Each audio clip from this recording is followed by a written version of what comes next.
কালো পাহাড়ে আতঙ্ক। ময়মনসিংহ জেলার ছোট্ট একটা গ্রাম অজন্তা। গত ৩ মাস ধরে অদ্ভুতভাবে মানুষের মৃত্যু শিহরণ জাগাচ্ছে গোটা জেলায়। ভয় পেয়ে গ্রাম থেকে মানুষ পালিয়ে আসছে, আশ্রয় নিচ্ছে অন্য গ্রামে। রাত হলেই ভয়ঙ্কর বিভীষিকা গ্রাস করছে গোটা গ্রামটাকে। প্রতিদিনই কোনো না কোনো বাড়ির নিশানায় মৃত্যু হচ্ছে পরিবারের সকলের। রহস্যের গন্ধ পেল প্রদীপ। প্রদীপ পেশায় একজন জ্যোতিষী, আবার ভূতান্বেষীও বলা যেতে পারে। খবরের কাগজটা রেখে নিজের সাধনার ঘরে বসে একাগ্র চিত্তে ধ্যানে মগ্ন হলো প্রদীপ। চোখের সামনে ঘটে যাওয়া ভয়ঙ্কর ঘটনা ভেসে উঠতে লাগলো। প্রচণ্ড সাহসী প্রদীপও শিউরে উঠল। প্রয়োজনীয় সব জিনিসপত্র গুছিয়ে নিয়ে ও রওনা দিল অজন্তার উদ্দেশ্যে। নেশায় ভূতান্বেষী, তাই বিভিন্ন রাজ্য ঘুরে আঞ্চলিক ভাষাও তার রপ্ত। আজও গাঢ় অন্ধকারের মধ্যে একদল মানুষ হইচই চিৎকার করে ছুটে এলো পাহাড়ের কাছে। কিন্তু যেই না কালো পাহাড়ের সামনে এলো, নিঃশব্দে বোবা হয়ে গেল সবাই। কারোর মুখে কোনো কথা নেই। রাতের অন্ধকারে জ্বলন্ত মশালের আলো ছাড়া আর কোথাও কোনো আলোর চিহ্ন নেই। গ্রামের নাম অজন্তা। গোটা গ্রামটাকে ঘিরে রয়েছে এই কালো পাহাড়। অপূর্ব সুন্দর এই পাহাড়। কালো পাহাড় নাম এই কারণেই, বহু বহু যুগ আগে স্বয়ং নীলকণ্ঠ এই পাহাড়ে সাধনা করেছিলেন। গ্রামের মানুষজন তাদের পূর্বপুরুষের কাছ থেকে এই গল্প শুনে আসছে। অজন্তা গ্রামে বেশ কিছু আদিবাসী সম্প্রদায়ের মানুষ বাস করে। খুব গরিব এই গ্রামটা। প্রত্যেকের ঘরে ঘরে গরু, ছাগল, মুরগি রয়েছে। আর কিছু চাষ করে কোনো রকমে দিন কেটে যায় গ্রামের মানুষগুলোর। অভাব অনটনের জন্য প্রতিদিন সবার বাড়িতেই ঝগড়া অশান্তি লেগেই থাকে। অথচ কিছু বছর আগে গ্রামের পরিবেশটাই অন্যরকম ছিল। সুখ ছিল, শান্তি ছিল। অর্থাভাব থাকলেও নিজেদের মধ্যে বড়ই মিলমিশ ছিল। এইভাবে দিন, মাস, বছর পার হয়। গ্রামের লোকেরা দিন গুনত কবে আবার সুদিন আসবে এই গ্রামে। গ্রামের লোকেদের সেই ভাবনার অবসান হলো একদিন। মাস 3 আগের কথা। গ্রামের প্রত্যেকটি লোকের মুখে মুখে বলা বলি হতে লাগলো যে ওই কালো পাহাড়ের গুহার মধ্যে কোনো এক সিদ্ধ পুরুষ এসেছেন। কিন্তু সেই যোগী কোথা থেকে যে এসেছেন আর কি উদ্দেশ্যে তিনি এসেছেন তা কারোর জানা নেই। এমনকি কেউ তাকে কখনো দেখেনি। এর আগে এমন ঘটনা কখনো হয়েছে বলেও কারোর মনে পড়ছে না। তাই গ্রামের মানুষের চোখে মুখে চাপা আতঙ্কের ছাপ। গ্রামের লোকেরা নিজেদের মধ্যেই আলোচনা করে ঠিক করলো ওই কালো পাহাড়ের গুহায় তারা যাবে। সেই মতো পরের দিন গ্রামের সমস্ত লোকজনেরা একজোট হয়ে কালো পাহাড়ের দিকে রওনা দিল। পাহাড়ের চূড়াতে রয়েছে সেই গুহা। সেই পাহাড়টা বেশ উঁচু বলে গ্রামের লোকেরা সচরাচর খুব একটা এখানে আসে না। একে একে করে সবাই অতি কষ্টে গুহার কাছে এসে পৌঁছায়। গুহায় দিনের বেলা সূর্যের আলো বিশেষ একটা ঢোকে না, তাই বেশ অন্ধকারাচ্ছন্ন হয়ে রয়েছে। নিজেদের মধ্যে একটা অজানা ভয়ে একে অপরকে আতঙ্কের চোখে দেখল। কিছুক্ষণ পর সবাই গুহার মধ্যে চোখ রাখতেই দেখতে পেল আবছা অন্ধকার গুহার ভেতরে মাথা ভর্তি চুলের জটা, মুখ ভর্তি দাড়ি গোঁফ, আর চোখ দুটো ধূসর লাল, গলায় রুদ্রাক্ষের মালা আর কোমরে একটা লাল কাপড় জড়ানো এক সিদ্ধ পুরুষ বসে রয়েছেন, যাকে দেখে গ্রামের সবাই চমকে ওঠে। তৎক্ষণাৎ কয়েক পা পিছিয়ে এসে নিজেদের মধ্যে ফিসফিস করে তারা বলা বলি করতে লাগলো নিশ্চয়ই কিছু উদ্দেশ্যে তিনি এখানে এসেছেন। কিন্তু কেউ আর সাহস করে ওই যোগীকে জিজ্ঞাসা করতে পারছে না যে কেন তিনি এখানে এসেছেন বা কি তার উদ্দেশ্য। সাহস করে গ্রামের মোড়ল জিজ্ঞাসা করে ফেলল,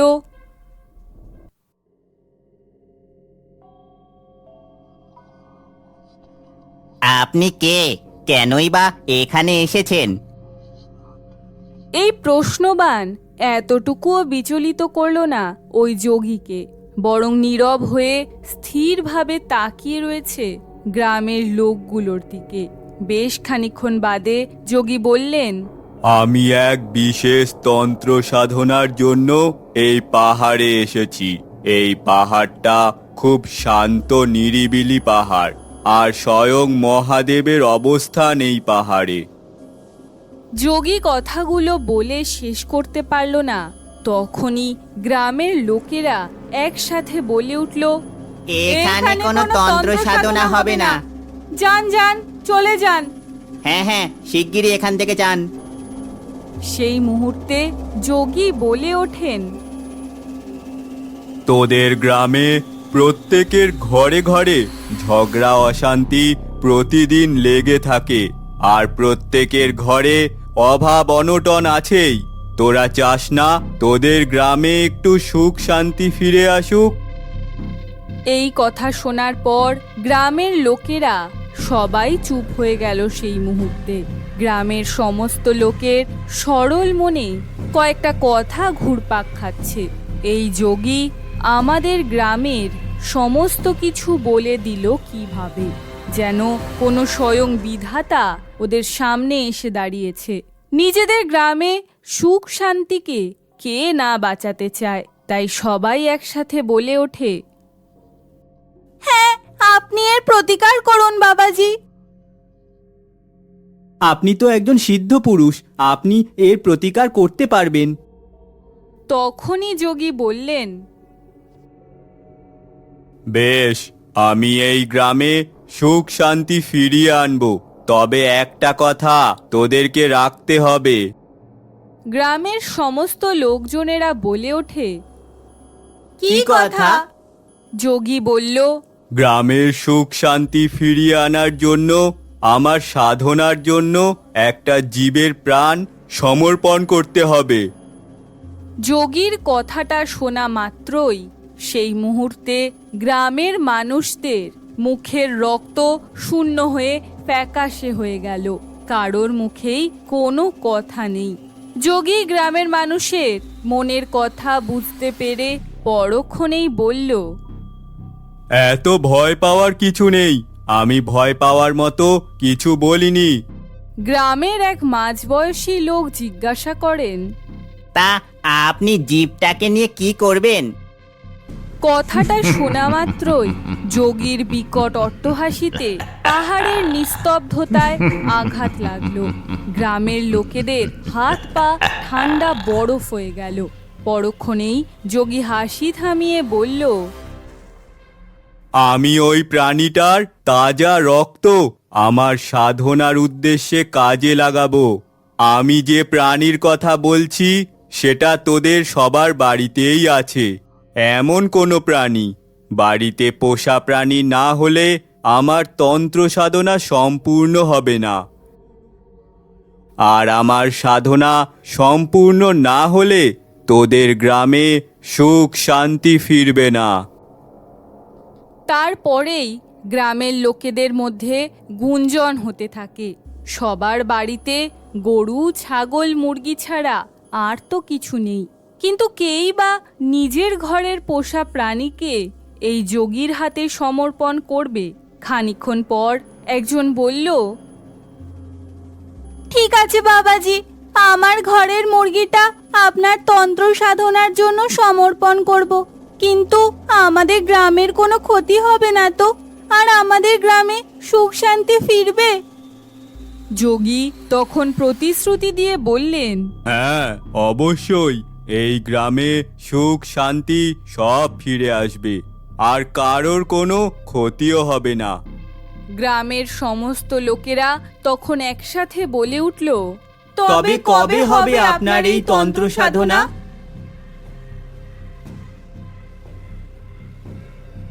আমি সামনের অমাবস্যার রাত্রিরে আমার তন্ত্র সাধনা করব। তবে ওই দিন এই গুহায় আমি কাউকে আসতে দেব না। আমাকে অমাবস্যার আগের দিন রাতে প্রাণীটা দিয়ে যেতে হবে।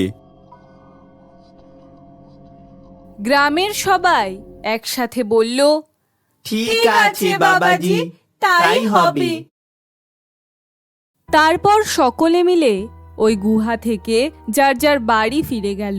2 দিন বাদে অমাবস্যা, তাই অমাবস্যার আগের দিন গ্রামের কয়েকজন মিলে একটা মুরগি নিয়ে গিয়ে যোগীকে দিল। যোগী ওই অবলা প্রাণীটাকে নিয়ে নেবার পর ওদেরকে চলে যেতে বললেন। ওরা সবাই মনের আনন্দে বাড়ি ফিরে এলো। অমাবস্যার দিন সকাল থেকে আকাশে কাক শকুনের দল গোটা গ্রাম জুড়ে ঘুরপাক খেতে থাকে, যেন মনে হচ্ছে গ্রামে মোড়ক লেগেছে। গ্রামবাসীদের অগোচরে গোটা গ্রামে আতঙ্কের করাল ছায়া ক্রমশ গ্রাস করেছে। গ্রামের রাস্তাঘাট একদম ফাঁকা। দিনের বেলায় মনে হচ্ছে কত না রাত্রি, চারিদিক নিঃশব্দ। যে গ্রামে কত না হইহুল্লোড় হতো, কত বাচ্চারা খেলা করত মাঠে, তা আজ একদম স্তব্ধ হয়ে গেছে। একদিনের মধ্যেই অজন্তা গ্রামটাকে কেমন যেন থমথমে মনে হচ্ছে। দিনের আলো পশ্চিমের আকাশে ডুব দিল। ক্রমশ অন্ধকার গভীর থেকে গভীরতর হতে লাগলো। নিস্তব্ধে ঘন অন্ধকার গোটা গ্রামটাকেই ঘিরে ফেলেছে। শুনশান গ্রামে মাঝে মাঝে কুকুর শিয়ালগুলো কিসের যেন অজানা ভয়ে তারস্বরে চিৎকার করে চলেছে, আর তা বাতাসে প্রতিধ্বনিত হয়ে আরো ভয়ঙ্কর পরিবেশ সৃষ্টি করেছে। প্রতিটা মুহূর্তে একটা ঘোর আতঙ্কের মধ্য দিয়ে রাতটাকে কোনো রকমে পার করল গ্রামবাসী। ভোরের আলোর ছিটে ফোটা গ্রামে আসতেই গ্রামের সমস্ত লোকেরা একে অপরের খোঁজ নিতে থাকে।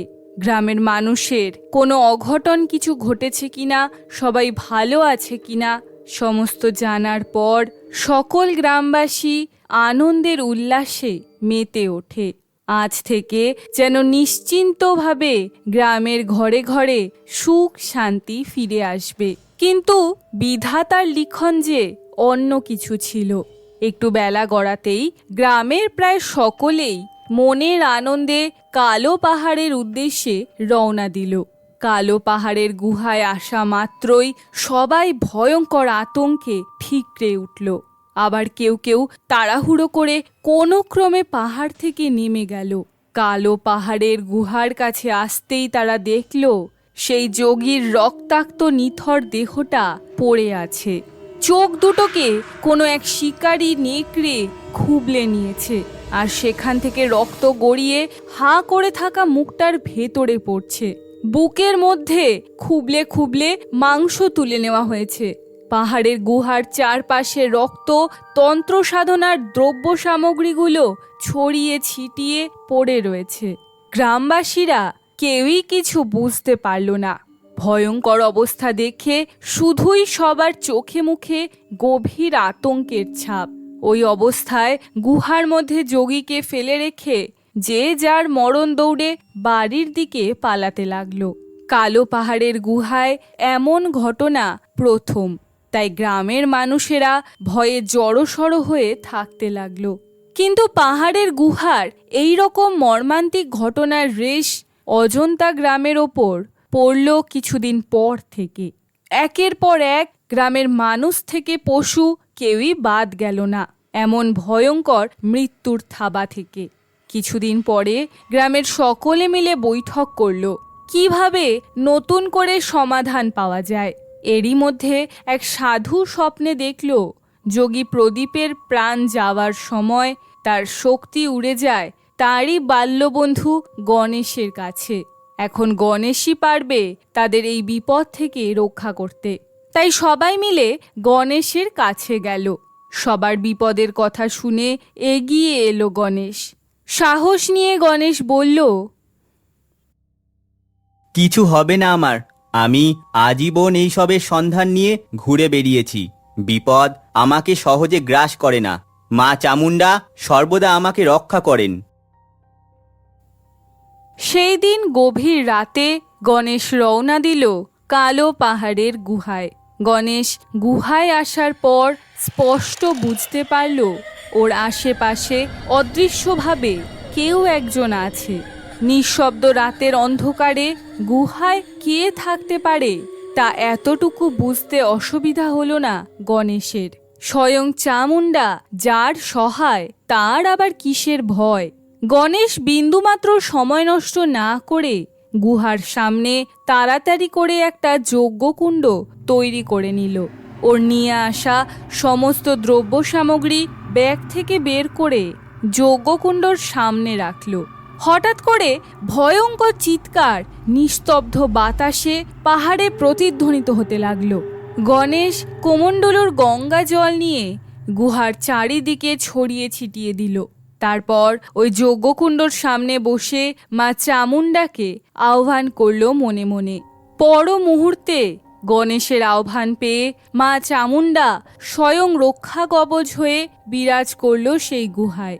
তারপর মন্ত্র উচ্চারণ করতে করতে জ্বলন্ত অগ্নিকুণ্ডতে ঘি বেলপাতার আহুতি দিতে থাকে গণেশ। কিছুক্ষণ পর পাহাড় কাঁপিয়ে প্রচণ্ড বেগে এক ঝড়ো হাওয়া গণেশ সহ যজ্ঞকুণ্ডকে তছনছ করতে চায়, কিন্তু তা হওয়ার নয়।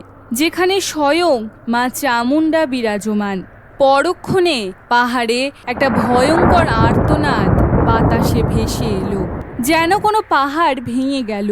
তারপরেই যজ্ঞকুণ্ডর লেলিহান শিখার ওপর একটা অবয়ব দেখতে পেল গণেশ। দেবী বললেন, আমি দেবী, এই গ্রামেরই মেয়ে। আমার বয়স 15। আমার বাবা খুব গরিব আর আমাদের গরু ছিল। প্রত্যেকদিন আমি গরু নিয়ে এই পাহাড়ের কোলে চড়াতে আসতাম।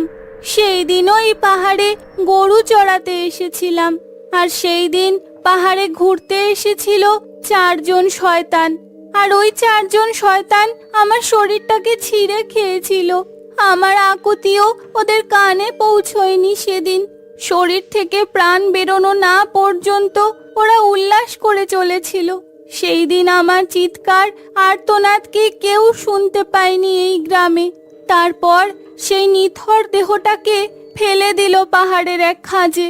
আজও পর্যন্ত কেউ খোঁজ করেনি আমি কোথায়, নিজের বাবা মাও না। আর সেই যোগী কিনা আমাকে দিয়ে নিজের সিদ্ধি লাভ করবে। আমি সেই যোগীর প্রাণ নিয়েছি, গ্রামের মানুষেরও প্রাণ আমি নেব। এই গ্রামটাকে শেষ করে দেব। কেউ যদি আমার রাস্তায় আসে তাকেও শেষ করব। আমার শরীরের শেষ অবশিষ্ট অংশটুকু পাহাড়ের খাঁজে এখনো পড়ে আছে। দেবীর কথা শেষ হতেই বিকট জোরে হাসি। তারপরেই যজ্ঞকুণ্ডর অবয়বটা আবার বাতাসে মিলিয়ে গেল। পরের দিন সকালে গ্রামে ব্রজবাবুর বাড়িতে এসে গণেশ দেখল ব্রজবাবু কিসের যেন আতঙ্কে রয়েছেন। কি বসতে বলবেন না? এইটি তুম হে বসো এবে এই টাইমে এতে সকারু। গণেশ বলে, আসলে একটা কথা জানার ছিল। কি কথা? আচ্ছা ব্রজবাবু, এই গ্রামে দেবী নামে কি কোনো মেয়ে ছিল? গণেশের কথা শোনার সাথে সাথে ব্রজবাবুর 2 চোখ জলে ভরে গেল। গণেশের হাত দুটো ধরে ব্রজবাবু ওড়িয়া আর বাংলা মিশিয়ে যা বললেন তার বাংলা করলে দাঁড়ায়, দেবী আমারই মেয়ে। সেদিন অনেক সন্ধ্যা হয়ে গেলেও ও বাড়ি ফেরেনি। আমি খুঁজতে বেরিয়েছিলাম। রাস্তায় 4 জন শহুরে বাবুর সাথে দেখা হয়। ওদেরকে আমার মেয়ের কথা জিজ্ঞেস করি। আমার হাতে কিছু টাকা দিয়ে বলে মুখ বন্ধ রাখতে। গ্রামের মোড়লকেও ওরা হাত করে রাখে। তাই এতদিন চুপ করে থেকেছি। শুধু স্বপ্নে 2টো হাত আমার গলা জড়িয়ে বাবা বাবা বলে ডেকেছে। ও কোথায় আছে আপনি জানেন? ব্রজবাবুকে একটু শান্ত করিয়ে গণেশ বলে, কালো পাহাড়ের গুহায় আর কেউ নয়, আপনার মেয়ের অতৃপ্ত আত্মাই ওখানে আছে। আর সে সবাইকে মারবে, কারণ তার প্রতি যে অত্যাচার হয়েছিল তা ক্ষমার অযোগ্য। কিন্তু আমাদের দেবীর আত্মাকে মুক্তি দিতে হবে, আর সেজন্যই আপনার সাহায্য লাগবে। তৎক্ষণাৎ ব্রজবাবু বললেন, কি করতে হবে বলুন? আমি আপনাকে নিয়ে যাব কালো পাহাড়ের গুহার কাছে। সেখানেই পাহাড়ের খাজে একটা কঙ্কাল দেখতে পাবেন। ওটাই দেবীর শরীরের শেষ অংশ। তারপর আমার দেওয়া গঙ্গা জল, বেলপাতা ওই কঙ্কালের ওপর দেবেন। তাহলে আপনার মেয়ে মুক্তি পাবে। কেবলমাত্র আপনাকেই এই কাজটা করতে হবে, আর খুব সাবধানে করতে হবে, কারণ ও চায় না ওর শরীরের শেষ অংশটুকু কেউ স্পর্শ করুক। ও আপনাকে অনেক প্রলোভন দেখাবে। আপনি কিন্তু বিন্দু মাত্র বিচলিত হবেন না, তা না হলে বিপদের আর শেষ থাকবে না। আর কাজটা করতে হবে আজকে রাতের মধ্যেই। ব্রজবাবু বললেন, আচ্ছা, ঠিক আছে, তাই হবে।